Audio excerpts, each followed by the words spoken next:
현장 소장인 내게 집은 잠시 쉬었다 가는 곳이었다. 새벽 6시면 현장으로 나가고 밤 9시가 되어서야 돌아오는 일상 속에서 가족과의 시간은 점점 더 얇아져만 갔다. 무뚝뚝한 성격 탓일까? 아내와의 대화도 점점 형식적으로 변해갔다. 결혼 15년 차, 나 최성훈의 가정은 겉으로는 평화로웠지만 그 안에는 미세한 균열이 자라고 있었다. 아내 지연이 달라지기 시작한 건 작년 가을부터였다. 거실 소파에 앉아 멍하니 창밖을 바라보는 시간이 길어졌고 식사 때면 한숨이 잦아졌다. 출산 후 경력 단절로 집에만 있게 된 지 5년, 밝고 활달했던 그녀의 눈빛이 점점 흐려지는 걸 나는 알고 있었다. 하지만 어떻게 위로해야 할지 몰랐다. 그저 힘들지? 조금만 참아. 도윤이 크면 나아질 거야 라는 상투적인 말만 반복했을 뿐이다. 결혼기념일이었던 9월의 어느 날, 나는 또 그 사실을 까맣게 잊었다. 현장에서 돌아온 밤 10시, 식탁 위에 놓인 차가운 저녁밥과 함께 지연의 실망한 얼굴이 있었다. 오늘이 무슨 날인지 기억해. 그녀의 물음에 뒤늦게 깨달았지만 이미 늦었다. 미안. 현장에 문제가 있어서. 변명 같은 사과를 하는 내게 지연은 고개를 저으며 방으로 들어갔다. 며칠 뒤 지연의 친구 은지가 집에 왔다. 둘은 거실에서 차를 마시며 이야기를 나눴다. 우연히 들은 그들의 대화에서 지연의 목소리가 평소와 달리 활기를 띠었다. 헬스장 다녀보는 게 어때? 내가 다니는 곳인데 정말 좋아.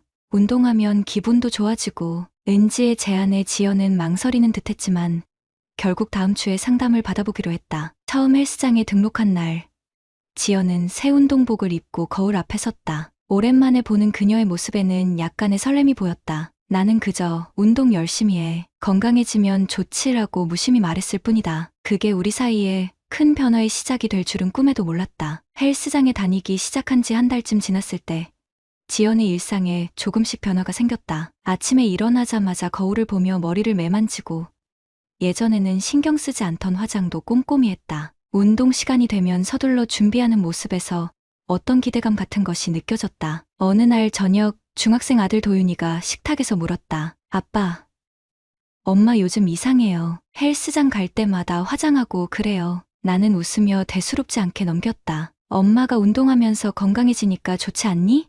하지만 도윤의 말은 내 마음 한구석에 작은 의문을 남겼다. 퇴근하고 집에 오면 지연은 핸드폰을 보며 혼자 웃고 있을 때가 많았다. 내가 들어오면 황급히 화면을 끄고 아무렇지 않은 척했다. 뭐 보고 있었어? 물으면 아, 그냥 운동 영상이야 라고 답했다. 그 순간 스치는 불안감이 있었지만 설마 하는 마음에 대수롭지 않게 넘겼다. 지연은 점점 더 변해갔다. 오래전 입지 않던 원피스를 꺼내 입고 새로운 향수도 샀다. 운동복도 여러 벌 새로 구입했다. 식사 때면 운동 이야기로 가득했다. 오늘 스쿼트 무게를 올렸어.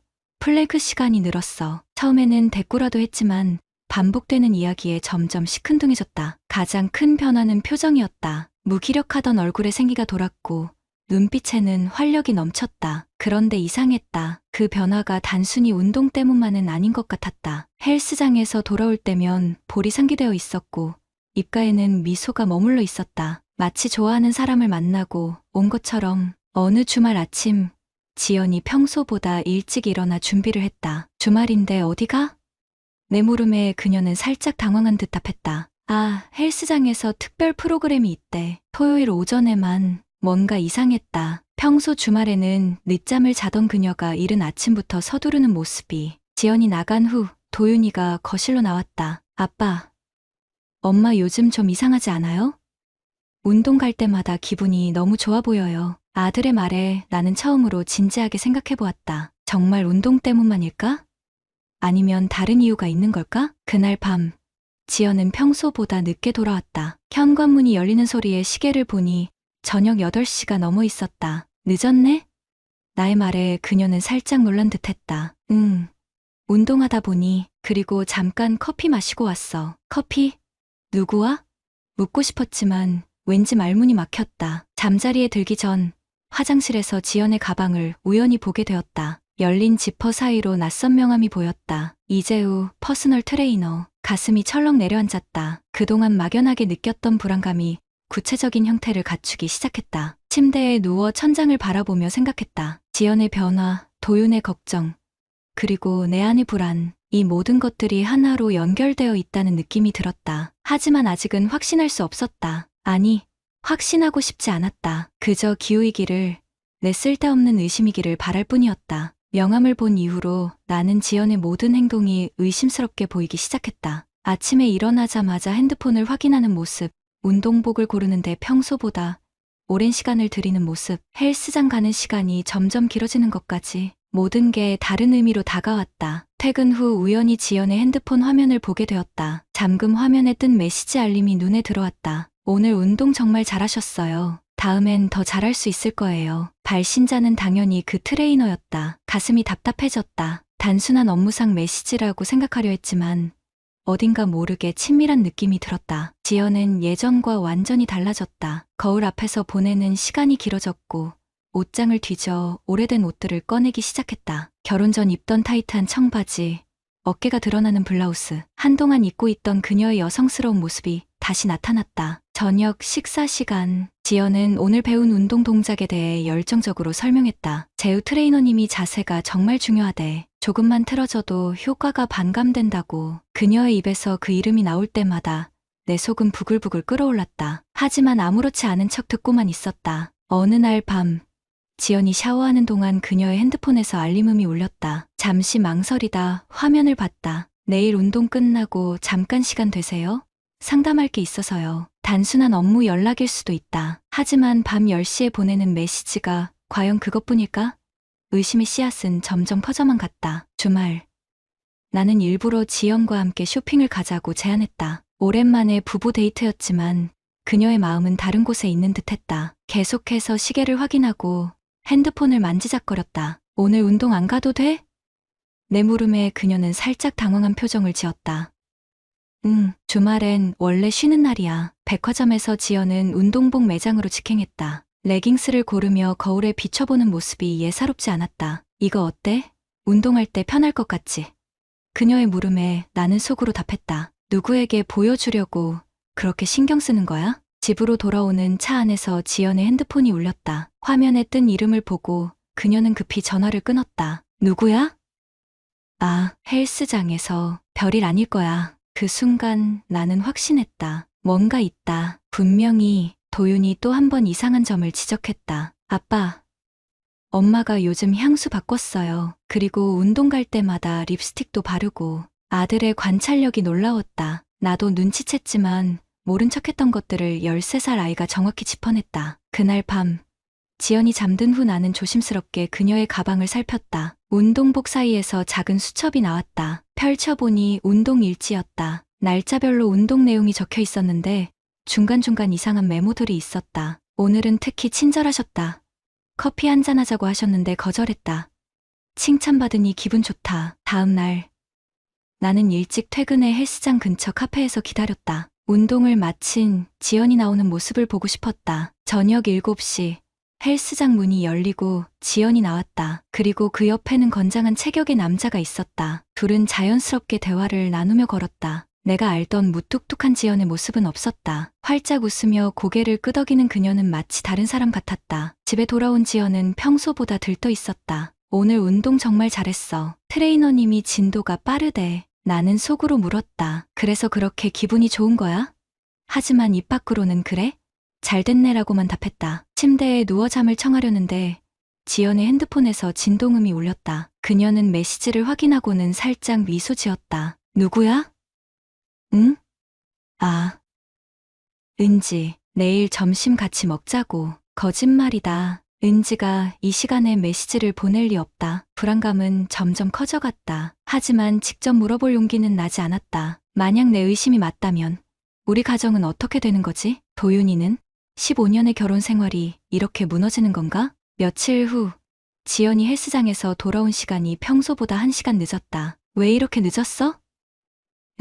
오늘 상담이 있어서. 체성분 검사하고 운동 프로그램 상담받느라 그녀의 볼은 상기되어 있었고 눈빛은 반짝였다. 단순히 운동 때문만은 아닌 것 같았다. 그날 밤, 나는 결심했다. 더 이상 이렇게 의심만 하고 있을 수는 없다. 진실을 확인해야 한다. 하지만 어떻게? 직접 물어본다? 아니면 증거를 찾아낸다?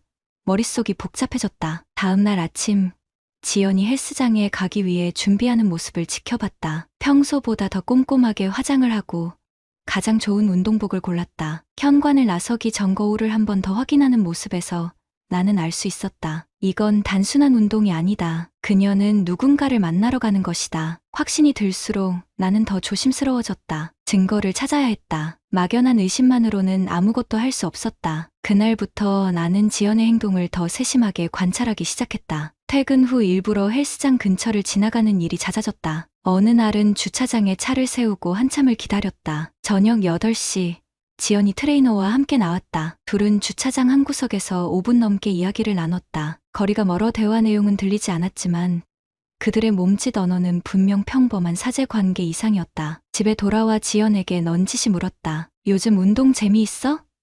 응, 좋아. 몸도 가벼워지고. 트레이너는 어때? 잘 가르쳐.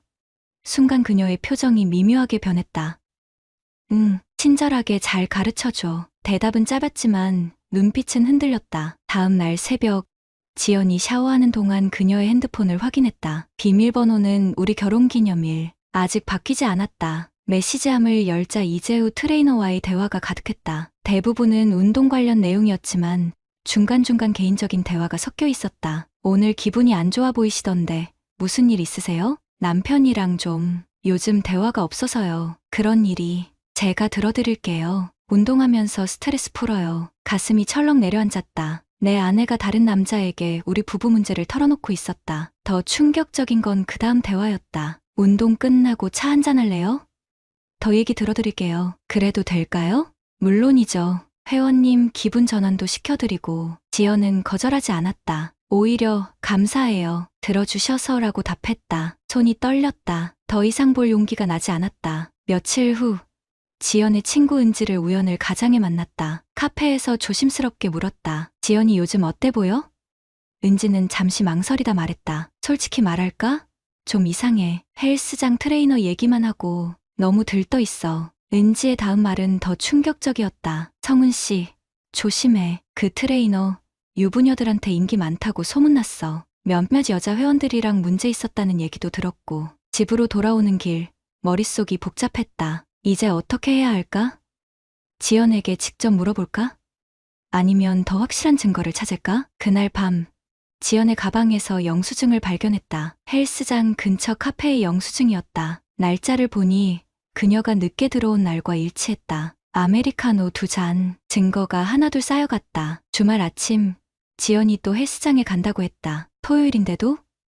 응, 특별 수업이 있대. 나는 그녀가 나간 후 차를 몰고 헬스장으로 향했다. 주차장에 차를 세우고 기다렸다. 1시간, 2시간. 지연은 나오지 않았다. 결국 헬스장 안으로 들어갔다. 프런트에서 물었다. 혹시 오늘 특별 수업 있나요? 직원이 고개를 갸웃했다. 아니요.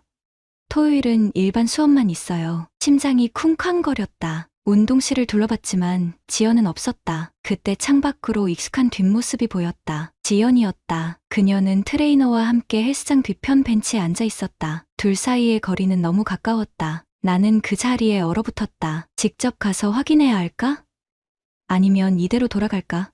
결국 나는 비겁하게도 돌아섰다. 아직 마주할 준비가 되지 않았다. 집에 돌아와 소파에 앉아 있는데 도윤이가 다가왔다. 아빠, 엄마 요즘 이상해요. 자꾸 거짓말하는 것 같아요. 아들의 말에 가슴이 찢어지는 것 같았다. 무슨 거짓말?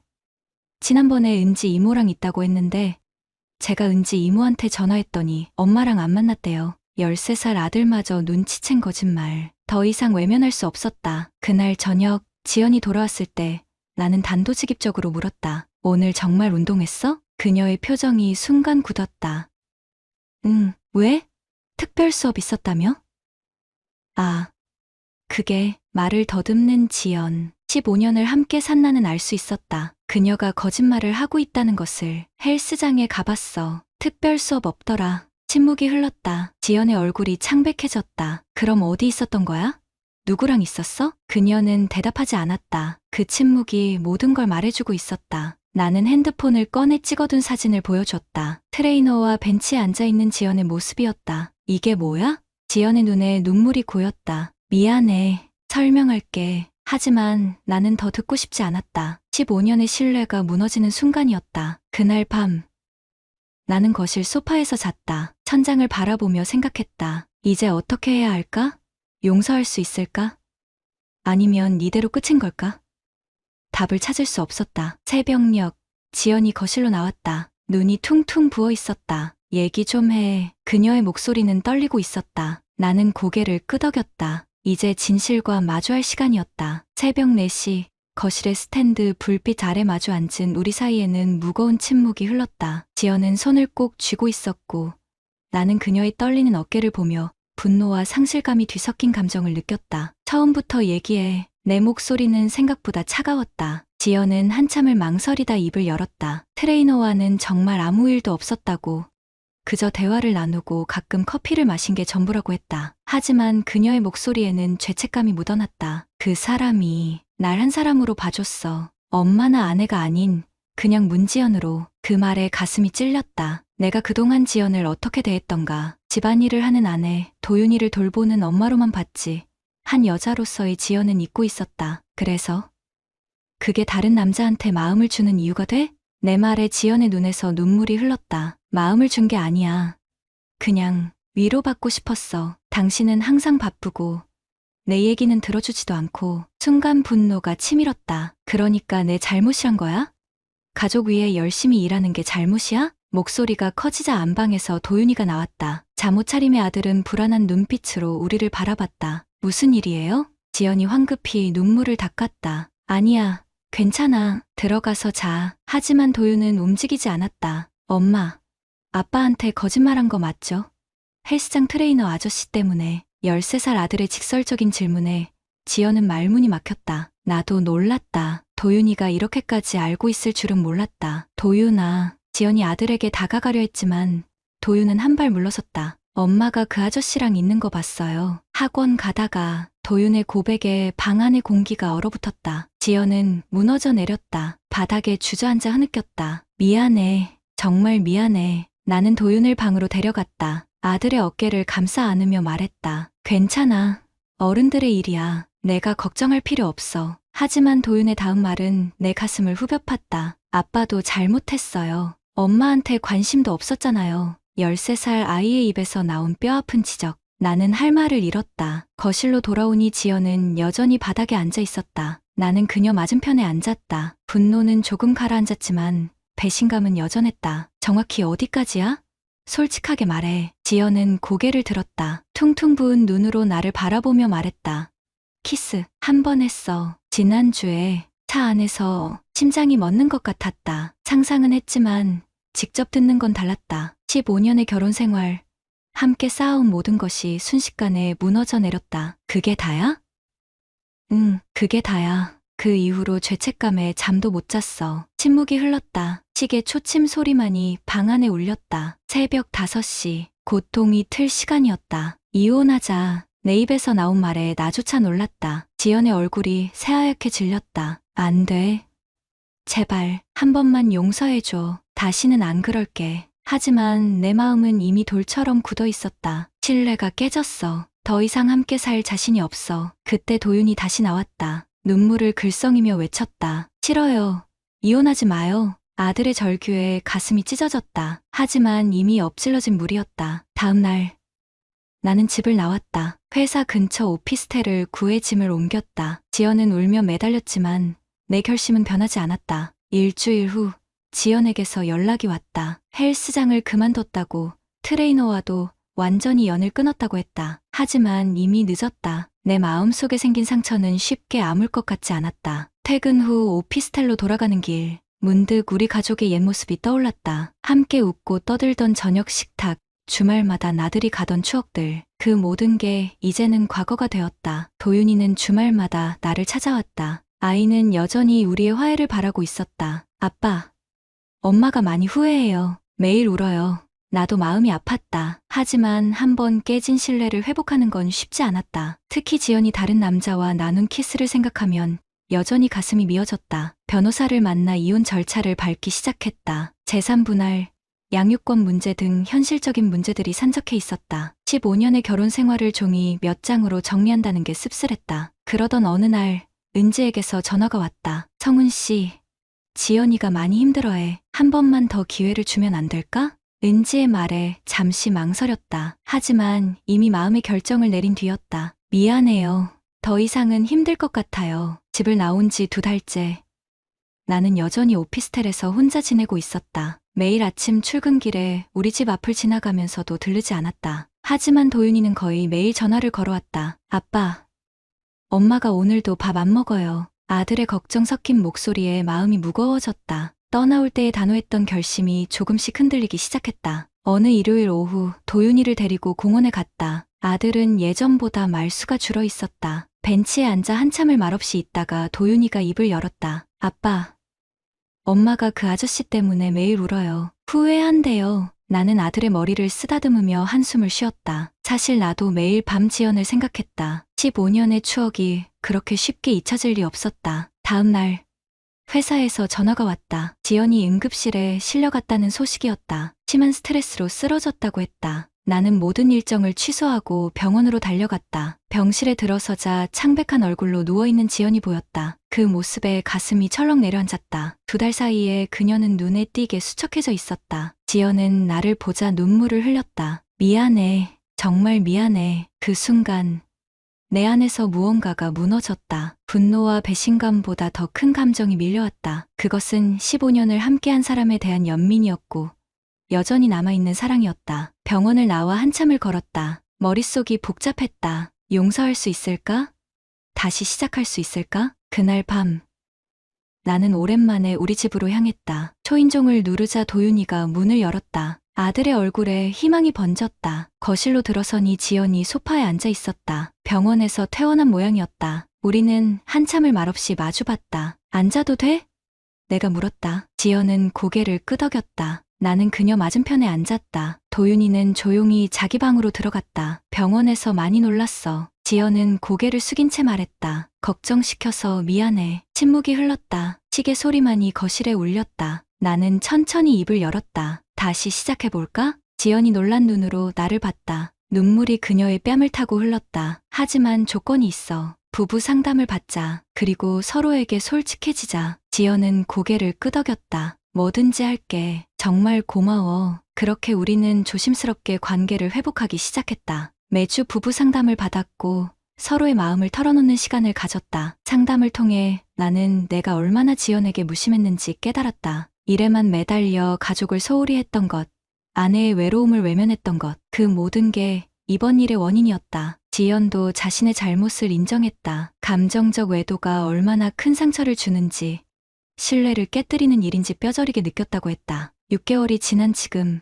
우리는 조금씩 예전의 모습을 되찾아가고 있다. 완전히 회복됐다고는 할 수 없지만 서로를 이해하려 노력하고 있다. 매주 금요일 저녁은 가족의 날로 정했다. 함께 저녁을 먹고 영화를 보거나 보드게임을 한다. 도윤이의 표정도 많이 밝아졌다. 지연은 새로운 취미를 찾았다. 도자기 공예를 배우기 시작했고 작은 전시회도 열었다. 나는 그녀의 첫 전시회에서 가장 열렬한 관객이 되어주었다. 가끔 지연이 헬스장에 다니던 시절을 떠올리면 여전히 가슴 한구석이 아프다. 하지만 그 상처도 시간이 지나면서 조금씩 아물어가고 있다. 어느 날 저녁 지연이 내게 말했다. 그때 당신이 돌아와줘서 정말 고마워. 내가 얼마나 바보였는지 이제야 알겠어. 나는 그녀의 손을 잡았다. 나도 미안해. 당신을 외롭게 만들어서. 창밖으로 보이는 저녁 노을이 아름다웠다. 우리의 관계도 저 노을처럼 한때의 어둠을 지나 다시 빛을 찾아가고 있었다. 완벽하지는 않다. 여전히 조심스러운 부분도 있고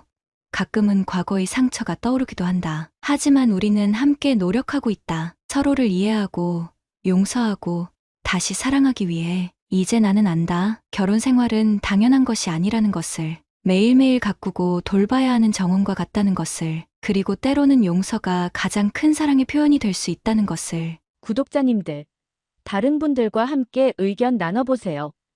저도 읽어보며 소통하겠습니다.